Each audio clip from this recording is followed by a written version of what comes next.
L'ex numéro 2 de l'UPAC démissionne en plein cœur d'une crise médiatique. Il prétend que le gouvernement lui a forcé la main. Voici les détails de cette affaire.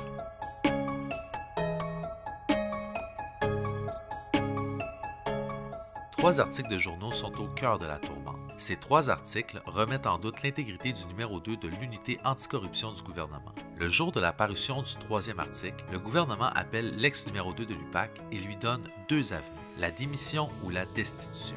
Il lui donne 3 minutes pour prendre sa décision car une conférence de presse a déjà été convoquée. Le tribunal conclut que la démission n'est pas libre et volontaire car elle survient dans des circonstances qui vicient son consentement. Son employeur le menace de destitution et des conséquences en résultant. Pire, il se trouve devant un fait accompli, sa démission est annoncée partout. Lorsque le gouvernement sort publiquement en indiquant qu'il n'est plus l'homme de la situation et l'invite à quitter ses fonctions, la voie est pavée. Il n'a plus le choix. Le gouvernement lui retire sa confiance. Face à un tel déferlement, il n'a plus le choix, il doit s'exécuter. Il signe une lettre de démission sous le choc, il se dit assommé et abandonné pour reprendre ses termes. De l'avis du tribunal, la méthode utilisée pour obtenir la démission rend l'exercice abusif en ce que le gouvernement impose un délai irréaliste de prise de décision et ce pour soigner son image publique.